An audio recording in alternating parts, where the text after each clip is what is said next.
Welcome to the MRO Exchange, Connecting Healthcare Executives, your go-to podcast for staying informed in the dynamic healthcare world, where MRO discusses industry trends and topics with prominent healthcare leaders. In each episode, we delve into the intricate landscape of the U.S. healthcare system, shining a light on the immense responsibility shouldered by providers to effectively acquire, manage, and share clinical data with data consumers. Join MRO experts and healthcare executives as they navigate the important dynamics within this highly complex environment. From the surge in healthcare ecosystem demands to the influx of structured and unstructured data scattered across diverse systems, along with the ever-growing compliance, security, and privacy expectations, the MRO Exchange, Connecting Healthcare Executives, unravels it all for you. Tune in for a comprehensive exploration of the pressing issues shaping the healthcare industry today. Hi, I'm Anthony Murray, MRO's Chief Interoperability Officer and former Security Officer. Thank you for tuning into the Exchange, where we connect healthcare execs. You can learn more about me and my background on the MRO website, mrocorp.com, and please feel free to reach out over LinkedIn. I mentioned former Security Officer for today on the heels of Cybersecurity Month. I am here to connect with Richard Weiss, MRO's new Chief Information Security Officer. And we're going to talk about all things cyber. Welcome, Richard. Thank you, Anthony. It's great to be here. I really appreciate you joining the MRO team in general. I think there's nobody more happy than me that you are here. And I certainly appreciate you joining us on the Exchange today. Why don't you tell us a little bit about yourself and how you wound up landing at MRO?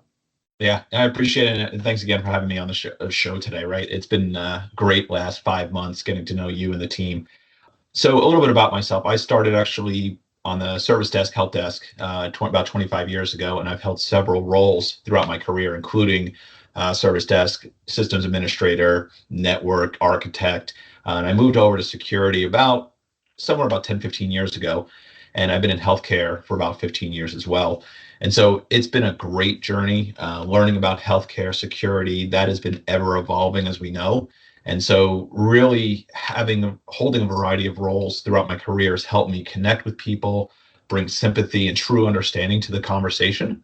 And so it's been a fantastic journey so far. MRO is a great company, and we're doing a lot of great things here. I really appreciate what you said, and I know you and I have talked, which is our trajectories were not dissimilar. And I just have so much respect for people that have come up through a service desk or a help desk organization. I think it is such a cool place to build those connections and really just get visibility to the challenges across the environment, because you get to see where the problems are. You get to talk to people about where their challenges are. And that service mindfulness just helps really build good collaboration as you kind of go through your career paths. I don't know if that's really played out the same for you. It has. It allows me really to spend time with individuals on my team, and we can collaborate in a different way than what some other leaders have been able to do, because we can get in a room, we could whiteboard out ideas, we could really get to the meat of things and come up with the best solution versus one person or the other. So holding these variety of roles, being in different positions, and it's just been a tremendous amount of value for me in my career. Yeah, I just totally agree. As I mentioned, off the heels of Cybersecurity Month, why don't you tell us a little bit about how you're tapping into the power of that? What do you look for when you're doing your education programs? Are we doing anything special at MRO to take advantage of the attention and to drive some of your program forward? Yeah, that's a great question. And so Cybersecurity Awareness Month, right, as we know, is the month of October. And really it's about enhancing our education for everyone. Right? Even though security is something we have to do every day, all year, this month allows us to really step it up and drive better awareness and introduce programs throughout this month that really help us focus on the areas that we need to really give attention to. So, for example, we'll have more engagement events. We'll send out more videos. It's really more of a positive approach and makes the cybersecurity sort of more of a fun topic, as opposed to just the annual training that everyone's used to, or the things that we don't always look forward to, but we must do. And so this really brings in the company as part of the security team, right? The key thing is being that security truly is an enterprise function. The key to that good program doesn't exist without everyone else. My team, we can't be the only ones responsible for security. So we bring in the extension of the team. We bring we've all heard of 7 degrees of separation. And so training people within the company, and they train others and they spread that word. And we have more cybersecurity champions. It's just, it spreads like wildfire. And so we've gone through gamification and other ways to just get everyone amped up this month. And hopefully that just rides through the remainder of the year into next year. And every day we just get a little bit better, because at the end of the day, I'll say that we've got to be right 365 days a year. The bad guys only have to be right once. And so we've always got to be on top of our game. Yeah, I again, there's a lot to unpack there, and things that you said just really resonate with me. I love the idea of taking advantage of this time to focus on positive reinforcement. We used to leave, back when people used to go into offices, we would leave Hershey Kisses on the desk of people who would do, things that were positive behaviors to try and reinforce it. If they're really good, maybe they got like an entire cookie. Really helped to build the trust around the program and start to like dig into more of that engagement piece, as opposed to just those nasty grams that we can send and said, hey, you clicked on a phishing and we need to do better. Tell me more about the gamification. Like, that sounds like a lot of fun, a way to drive some positive engagement. Yeah, we make it, to your point, we make it fun and interesting, right? You could bring games into it. You could bring contests in it. You could bring, if somebody is good at reporting phishing every month for 4 or 5 months straight, to your point, we'll give them a cookie or some sort of, reward for being sort of that champion. We'll bring in contests. So there's different ways to make it sort of more engaging than just watching a video over and over again. So there's a lot there. And I think the key thing to understand is security's job is not to be a blocker, not to be a no, not to be, really our goal is to help enable everyone in the company to do their jobs, but safely and securely. We're not trying to make it difficult where you find another way to do it that becomes less secure, right? We want to work closely with everybody, understand what you're trying to do, and then put in the measures to say, okay, look, we're going to make what you want to do safe and secure, and all these other bad ways, that's what we're going to lock down. Yeah, for sure. I mean, your comment on security as an enterprise function, again, just totally resonates with me. It's not a security function, and it's not even like a technology function. It is a people function. We are all custodians of some information or a process or a tool that needs to be protected, and therefore everybody's really participating. So when you find those ways to just get the engagement, share the responsibility, and help people explain what it is that they're doing that requires the protection, they stop seeing it as like a mechanism or a barrier for their effectiveness, and they can really take on a role of a security champion. Like, I just love that whole concept. Yeah, absolutely. And my corny joke of the day, right, is security. We can't do security without you. So that is, something we joke about. But again, that's the positive. Just, you got to spin it. Yeah, we did not really rehearse this, but I also have a very similar. We used to say security begins with S, but starts with you. So I appreciate the sentiment and the humor. So out of, again, just pulling back to Cybersecurity Awareness Month, are there like 2 or 3 things in general that you're taking a stab at topically, or building any campaigns around that you're focusing on driving education? Yeah, so first, I think the key thing, like, there's some topics where I'm always looking at, right? And that is, and I'll unpack each one of these, but it's basic hygiene, right? Doing the right stuff the right time, the first time, really focusing on phishing and smishing and business email compromise, and then AI, obviously. AI, it's one of the rare technologies where it's providing so much value and so many challenges at the same time, right? And it's so we could unpack each one of those in detail, but even just starting with basic hygiene, and then I'll let you go. But it's basic hygiene is just doing table stakes, foundational items correctly, right? MFA, and rotate them regularly, and not one time, but re-challenge it.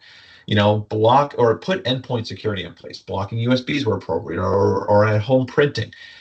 Strong password policies, saturation of tooling. Make sure that every endpoint has your antivirus or your EDRs. Limit access where appropriate. So there's a lot of just fundamental stuff that needs to be done, because at the end of the day, we have found, studies have shown, probably 75% of successful breaches are preventable and they're not highly sophisticated attacks. They've caught a person clicking on something. They've caught a person plugging in a USB because they dropped it on the floor intentionally.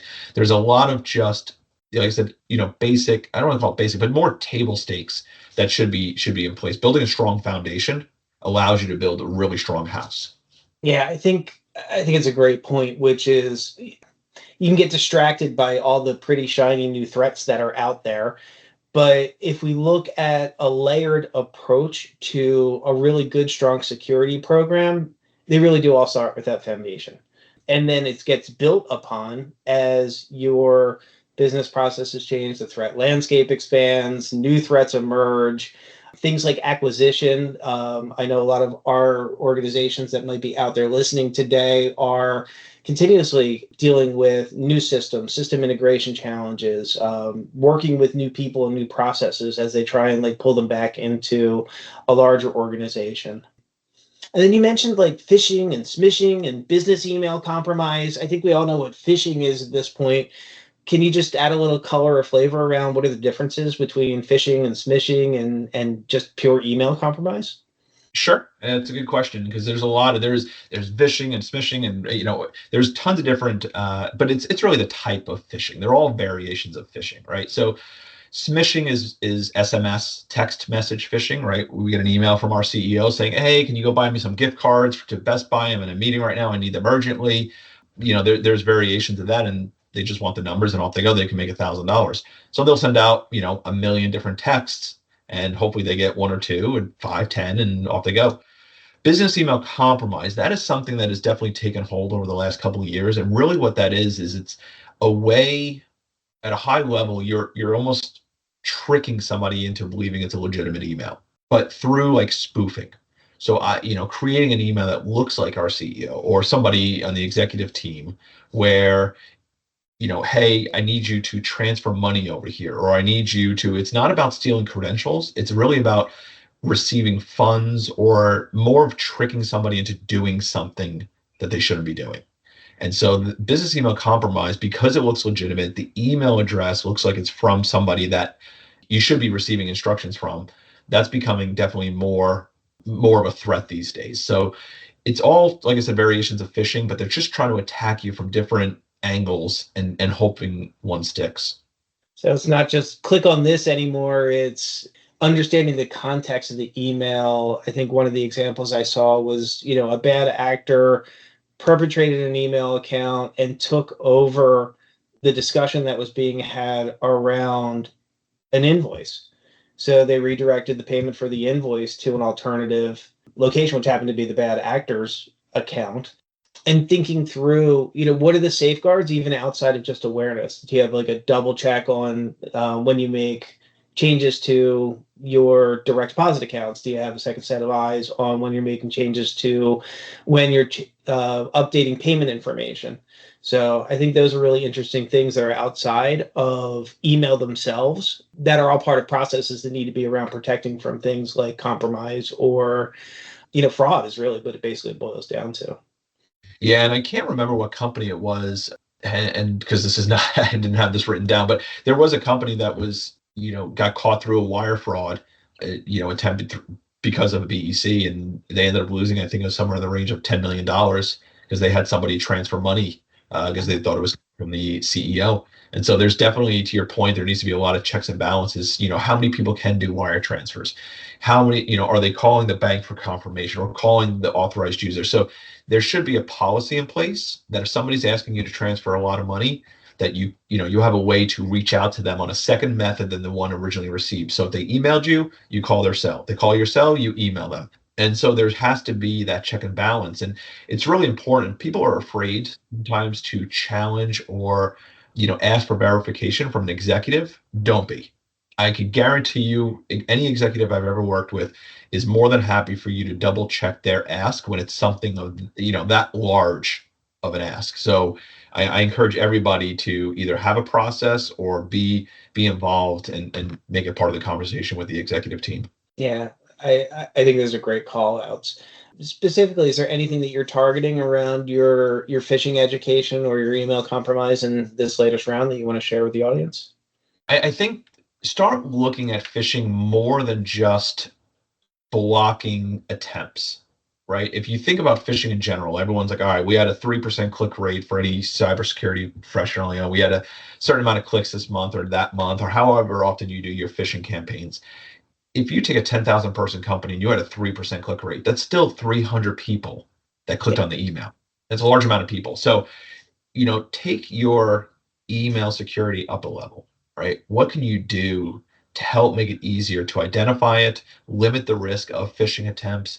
There's, without going into too much detail, I think just overall, we, as cybersecurity professionals, take a look at your overall program and start thinking differently and out of the box of how do you improve that.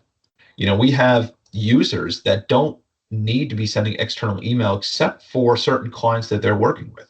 So do we limit that? Do we say, okay, if you're working with one client, can we make it so that you only can send and receive external email from that client, benefits, maybe a handful of domains, and that's it, right? That significantly reduces the risk if they can't receive that email to begin with. So there's just a lot of things that I think we need to be evaluating and, look at how it's always been and that if that's the way it should be today. I think it's a great call out. And back to your reference of good hygiene, you kind of start at that foundational level and then you layer in additional securities as you start to look at and refine your business processes and assess risk. You mentioned it as well. AI is, still a buzzword. Generational AI, I think, is, what you said as a call is incredibly powerful. I mean, my shoes have AI technology. Your comb has AI technology. You're welcome for that. And, but like, what are you seeing there that makes identification of those email threats even more challenging today? And then just in general, like, where are you putting your time and attention into AI from a positive and a negative perspective? Yeah, and that's it's a good call out. AI is tough right now because, like I said, if you rewind before generative AI really was proliferated in all the companies, these phishing emails originated outside of the US quite often. And there was obvious errors within the email, whether it was grammatical or just because of different keyboard layouts, that fonts were different, or there were characters that were not US or whatever. There were really more often than not obvious things about the email that made it a phish. The old Prince of Nigeria. Yeah, the Prince of Nigeria. I keep paying him. He's not helping me, but please don't pay princes from Nigeria. But now with AI, the emails are written perfectly. They're clean, they're accurate. There's no really, you've got to, be really, really diligent about, is this legitimate? And so AI the precision of the attacks is just getting better and better and better. And unfortunately, that goes back to the education of the users, right? This is a combative thing. It's sort of a leapfrog, cat and mouse, where they get better, we get better. They get better, we get better. And so it's a continuation of that. So that's sort of the negative part, is they're using it to their advantage to be more accurate, more human, more threatening. The positive side is it's helping us respond quicker, automate our responses. The mean time to respond is getting better and better and better, and the dwell time of bad actors is going down. So dwell time being how long is that bad actor in your environment before you notice them.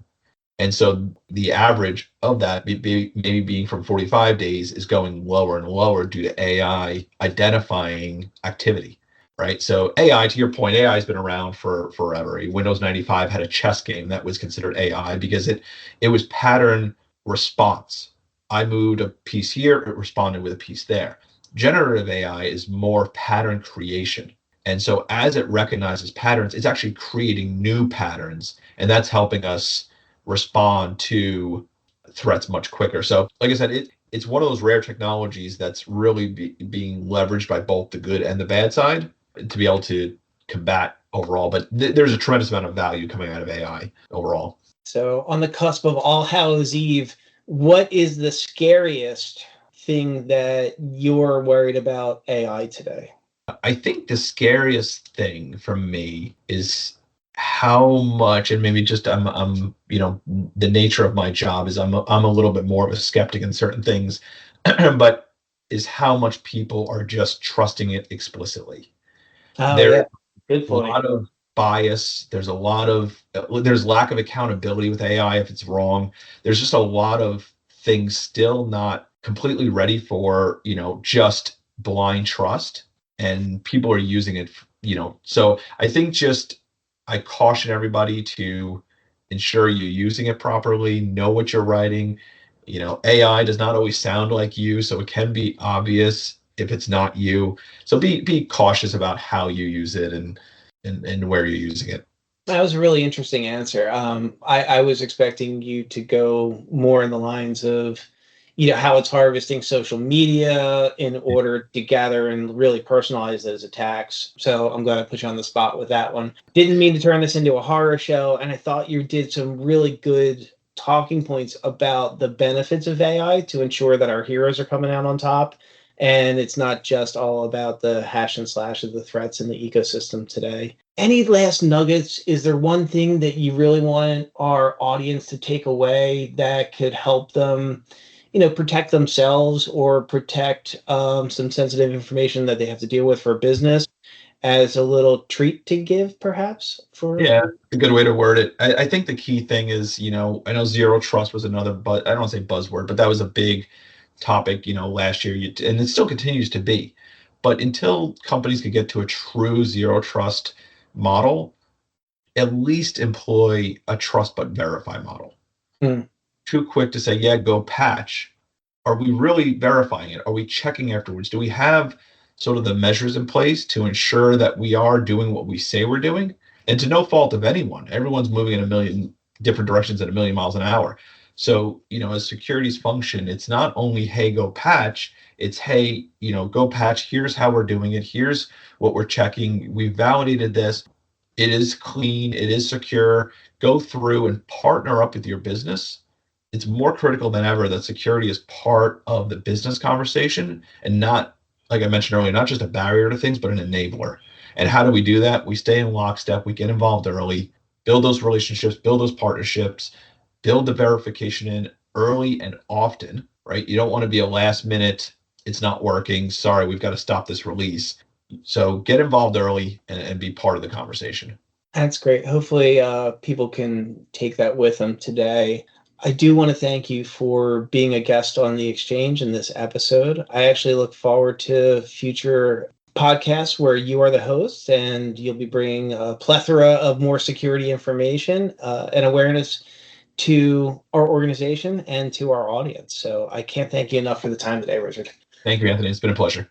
Thank you again, Richard. Thank you, everybody, for listening to the Exchange, carving the time out. We know that your time is important. We appreciate you listening to us, and we look forward to you hearing us again on the next episode of the Exchange.